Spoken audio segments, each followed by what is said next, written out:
Crores were spent at the IPL mini auction in Abu Dhabi. This will be remembered for the uncapped crorepathies, for the players like Prashant Veer, Karthik Yadav, who were not your household names before this IPL auction, but will certainly be before the next season of the IPL arrives. Now, what do they bring to the table? They bring fearlessness, they bring a desire and hunger to do well because they haven't had exposure to top-flight cricket yet. Crores were spent at the IPL mini auction in Abu Dhabi. Cam Green became the most expensive overseas player in IPL history. But this auction will not be remembered for what Cam Green managed to achieve. This will not be remembered for the three-way battle or the four-way battles which we saw at the auction table. This will be remembered for the uncapped crorepathies, for the players like Prashant Veer, Karthik Yadav, who were not your household names before this IPL auction, but will certainly be before the next season of the IPL arrives. Now, who are they? Who were they? What were they doing all this while? We'll try and break it down and also understand why the IPL franchises went as hard as they did for these uncapped players. Now, try and understand one thing very clearly. IPL franchises have realized to do well in the league, you need to have a very strong Indian core. That is what worked for franchises like RCB last season. That is what worked for franchises like Punjab Kings. That is what has worked for franchises like Kolkata Knight Riders in the past, and to a certain extent for CSK when they had that big Indian core which was led by MS Dhoni, who was firing on all cylinders in the peak of his abilities. Now things have been changing, the dynamics have been changing, and the franchises have responded. Scouting has become a major player as far as these auctions are concerned. Overseas players, yes, they are in demand, but they are not your end game anymore. Uncapped Indian players, hungry players like Prashant Veer, who have taken this road to the IPL, riding on the back of state-run T20 leagues. Not all of them have probably had taste of regular BCCI affiliated tournaments, and Mushtaq Ali Trophy, Vijay Hazare Trophy, Under-23 CK Naidu Trophy, Under-19 Kuch Bihar and Binu Mankad Trophy, but all of them have had their bite of the pie as far as the state-run T20 leagues are concerned.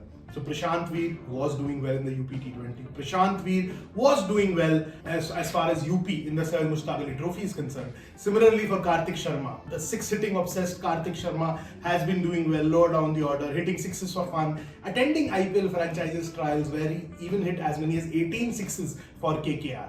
RCB started this trend, I would say, the hinterland scouting under Malolan Rangarajan, where they tried and unearthed players who have not actually had a taste of professional cricket, but now other franchises are following suit. Even if it's LSG, SRH, they have multiple camps around the year. Mumbai Indians have been doing that. Their picks of Jasprit Bumrah, Hardik Pandya, Krunal Pandya, all are kind of validation of their very strong scouting system. But now the other franchises are catching up, and that is why you see these uncapped players in a lot of demand. Now, what do they bring to the table? They bring fearlessness, they bring a desire and hunger to do well because they haven't had exposure to top-flight cricket yet. So that fire is still burning inside their belly, and there could have been a temptation to go for a Liam Livingston or some other overseas player whose name has been doing the rounds for the last 5-7 years. But these players bring that shock and awe factor. They can actually take the opposition by surprise because you don't have a lot of video evidence to support them. Just like it happened with Digvesh Rathi, LSG's base price acquisition, who actually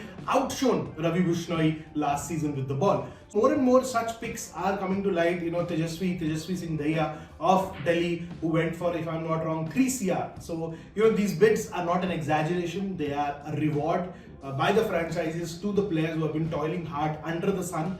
That lonely domestic grind, which not a lot of them have been even undertaking. It's the T20 league grind where they are shooting to prominence and the franchises are taking note. That is why Prashant Veer, that is why Karthik Sharma, that is why Aqib Nabi. Now Aqib Nabi, Jammu and Kashmir don't have a T20 league yet, but they have a very robust domestic setup now where Aqib Nabi has been taking heaps of wickets with the red ball. He has evolved as a white ball bowler. You have someone like Ashok Sharma coming from Rajasthan, bowls in the higher 140s. Franchises are taking note for his abilities to bowl under pressure. So these things will not go unrewarded and will not go unnoticed. So this is what the flavor of this auction has been. It has been all about the uncapped crorepathies, the players who weren't expected to set the auction on fire. It was all about Venkatesh Iyer, it was all about Cameron Green, but slowly, quietly came up the likes of Prashant Veer, came Karthik Sharma, Ashok Sharma, Tejasvi Dahiya, and many more names will be added to the list. But one thing is very clear, franchises are thinking future, and for them the Indian core has to be right up there.